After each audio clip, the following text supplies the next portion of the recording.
di mana ahli juga menjadi ahli psikologi forensik di perkara tersebut. Di kasus Ferdi Sambo, di mana ahli menjadi ahli psikologi forensik yang dihadirkan oleh Richard Eliezer. Pertanyaannya, baik, jangan narasi terus, pertanyaan silakan. Baik. Dalam kasus tersebut mirip dengan kasus ini, yaitu sama-sama bawahan berlindung dengan dalil ada tekanan dengan dari atasan. Bisa ahli jelaskan kepada kami apa perbedaan yang sangat signifikan antara kasus Ferdi Sambo dengan terdakwa Bapak Ferdi Sambo, dengan Bapak terdakwa Teddy Minahasa, maaf. Menurut saya ini adalah sebuah alat ukur. Ini alat ukur yang silakan diterapkan pada kasus per kasus, tidak bisa pukul rata. Jadi majelis, ketika saya menyampaikan teori ini, superior order defense, ini tidak bermakna bahwa setiap terdakwa yang mengklaim bahwa dia melakukan sebuah perbuatan pidana karena perintah atasan, tidak serta-merta klaim itu harus diterima, tidak. Tapi tetap harus diuji.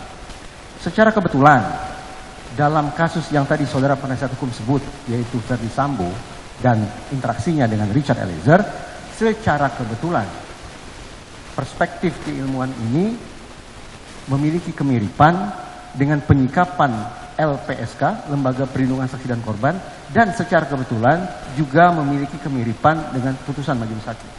Bahwa baik saya, ini secara kebetulan, baik saya maupun LPSK maupun majelis hakim memandang Richard Eliezer sebagai orang yang memang sudah menerima perintah secara objektif dari atasannya, namun dia tidak memiliki kemampuan, tidak memiliki kewenangan, tidak memiliki kesempatan untuk menolak, menghindar tekanan atau perintah atasan tersebut. Bahkan justru sebaliknya, dia berpotensi berhadapan dengan konsekuensi yang amat buruk sekiranya dia berani untuk menolak perintah atasannya. Dengan alur berpikir sedemikian rupa, maka sekali lagi secara kebetulan ada kesesuaian cara pandang bahwa Richard Eliezer seandainya dinyatakan bersalah, ada tanda petik pemakluman, terutama terkait dengan poin kedua, poin ketiga. Tidak ada kesempatan, tidak ada kemampuan, bahkan justru resiko buruk yang dia hadapi. Sementara pada perkara ini, izin majelis saya tidak tahu. Silakan diterapkan. Baik. Kami akan bungkus dalam bentuk pertanyaan-pertanyaan saja ya. Apabila ada seorang Kapolres setelah tertangkap melakukan transaksi narkotika, kemudian membuang semua kesalahannya kepada Kapolda atau atasannya dengan berbagai klaim. Misalnya dia bilang transaksi tersebut merupakan perintah atasan, kemudian dia mengaku takut kepada atasan. Tapi di sisi lain di ruang persidangan dia mengatakan kalau Kapolda lain pasti saya lawan. Bagaimana pendapat ahli terkait klaim dari Kapolres tersebut? Berdasarkan pernyataan yang disampaikan oleh saudara penasihat hukum, saya pikir ini relevan kembali kita uji dengan perspektif keilmuan tadi.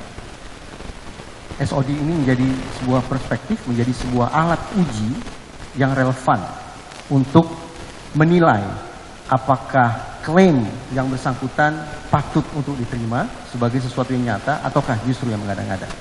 Persoalannya adalah dari ilustrasi yang tadi disampaikan oleh saudara penasihat hukum, ada dua hal yang bertolak belakang satu sama lain. Pada satu sisi, yang bersangkutan tadi saudara penasihat hukum sebutkan merasa takut. Itu perintah atasan, Kapolda, sementara yang bersangkutan adalah seorang Kapolres. Sebatas itu, maka paling tidak sudah tergambarkan poin pertama dan poin kedua.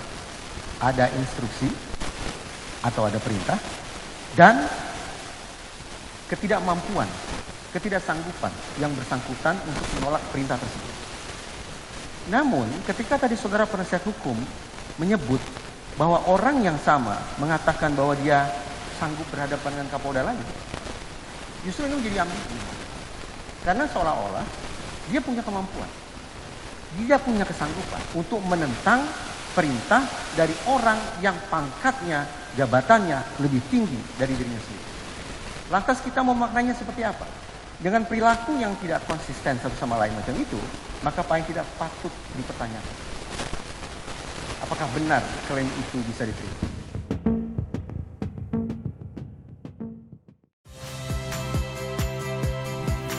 Saya Harjuno Pramendito.